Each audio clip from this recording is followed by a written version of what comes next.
multipass will be kind of the easiest way because that's how I wrote the course was with multipass.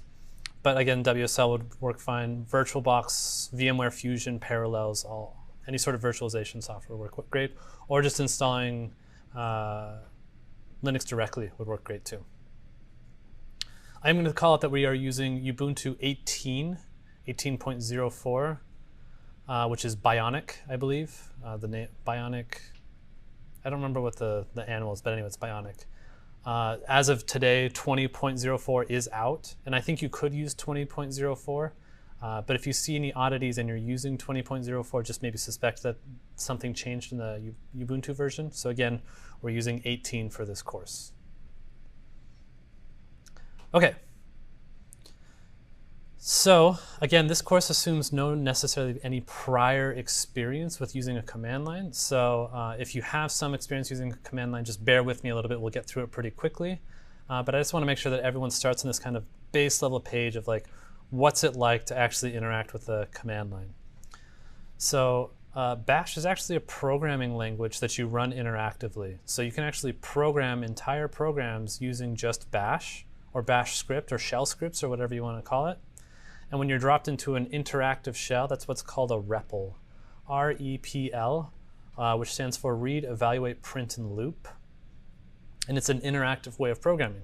When you're in a shell, you're actually just programming one line at a time, waiting for the results, right? So that's what a REPL is. And you can actually run Node and Python as a REPL as well, right? So if I open my shell here, and I run something, well, if I run like Python 3, which is installed here, you can see I'm actually in a different REPL now for Python. So that's what this is. You can see here that I have a programming prompt that I'm able to program one single line at a time.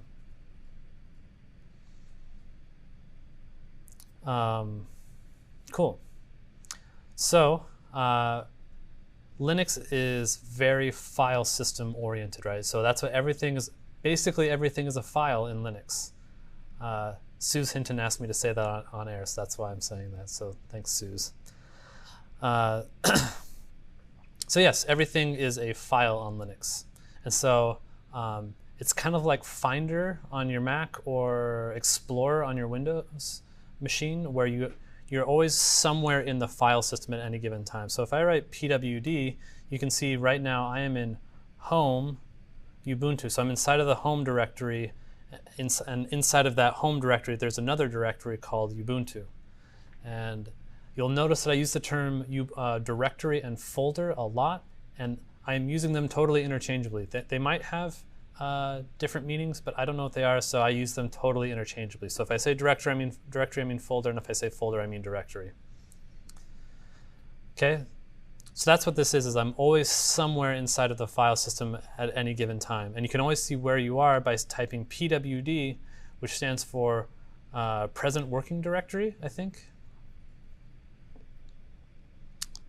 Okay, so, and then let's talk for a second about shells versus emulators.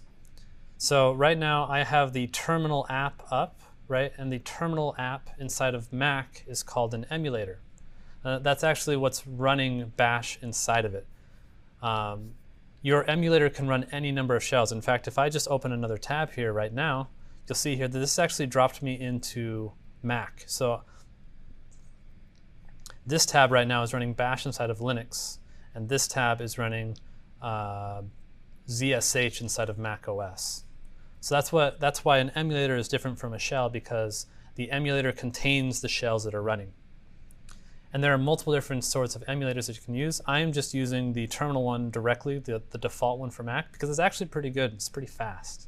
A lot of people use iTerm, which is another really great one. For the longest time, that's what I used, until terminal.app kind of improved a lot with Catalina.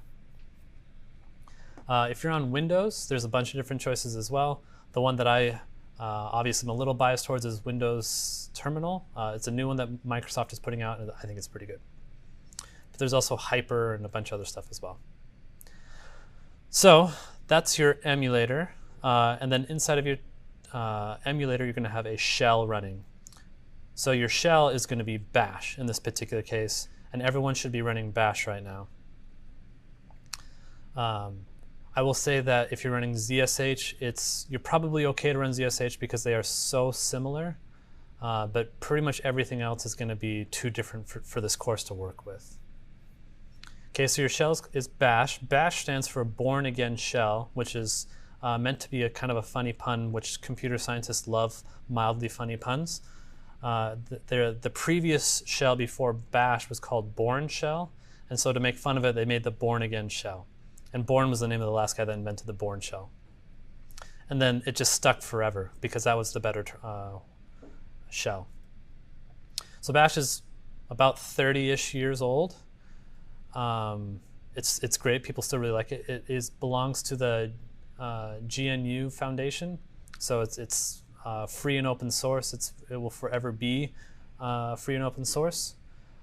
It actually has copy left on it. So any improvements you make on Bash have to be open sourced, which is why macOS uses ZSH.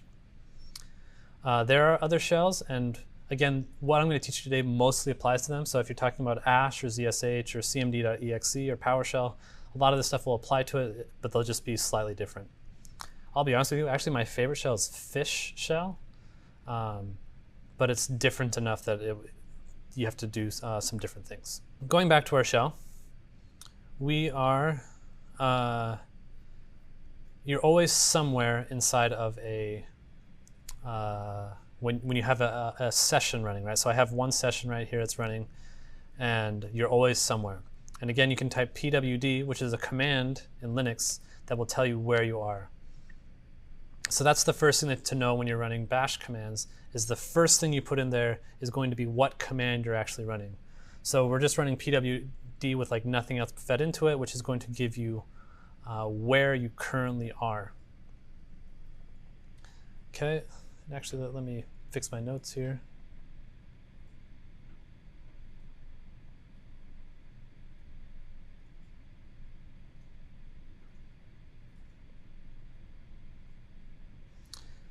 Okay, and then you have folders that are nested within folders.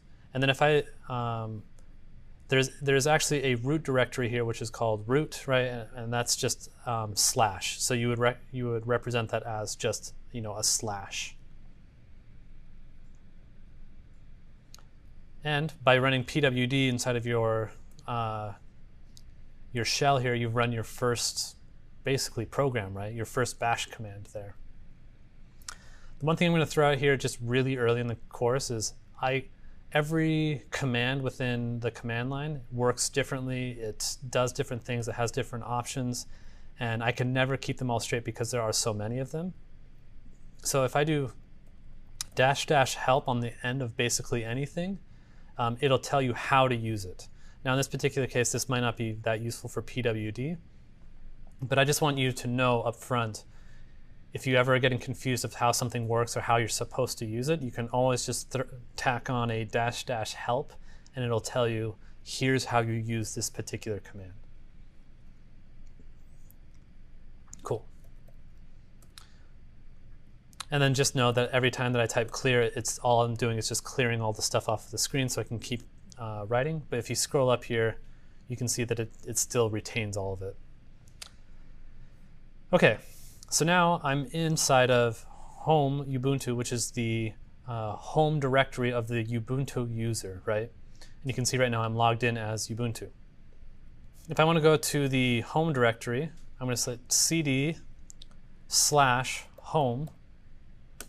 and you'll see now, if I type pwd, I'm no longer in the home Ubuntu directory, I'm inside of the home directory, right? So imagine if you're in Finder, or if you were inside of your file explorer, this is like clicking up one directory. So now I'm in the home directory. And if I wanted to go back to the Ubuntu directory, I could say cd/home/Ubuntu, like that. So CD stands for change directory, and this allows you to navigate around your computer. You'll find it's probably the most used command that you're going to have. Now I know some of you are sitting there and thinking like, wait, I can do this faster. Like I don't have to type out the whole qualified path or the absolute path every single time. And that's true. So let's say if I just wanted to go up one directory instead of just being where I am right now. I can type cd ... and ... represents go up one, right? So if I do that, and I do pwd again, you'll notice I'm in home. And if I do it again, you'll notice that I'm in the root directory, right? Or I can go into cd/home/ubuntu. And if I want to go up all the way to the root directory, you can actually do cd ... and you'll notice now that I'm in the slash directory as well. So that's what that ... means. It's called a relative path, right? Where I'm telling it to go up one directory. Any questions about that? Make sense so far? I imagine many of you have seen this before. Okay. So let's go into, where am I right now? pwd, I'm in the root directory. I'm going to go into home. Oh, and another thing that I meant to tell you is I've been doing cd/home/ubuntu, which is the qualified directory. But if I go into cd home without the slash, it's relative to where I am. So here I'm saying, I know inside of here there's something called home. Same thing here. I know there's something called Ubuntu. So I don't need to put /home/Ubuntu. I can do it relative to where I am. And that works as well. Okay. So I'm going to go up one more directory here. Oh, and one more thing I was going to show you. So if I go back in here to Ubuntu, you can go ... and then I can do things relative to where I am in here. So if I wanted to go from here into Ubuntu again, which would be pointless because I'd be going out and in, but that would work. You can get wild here though, right? So I can say Ubuntu /... Ubuntu, right? So I can go out and in and out and in. That totally works. I don't know why you would want to do that.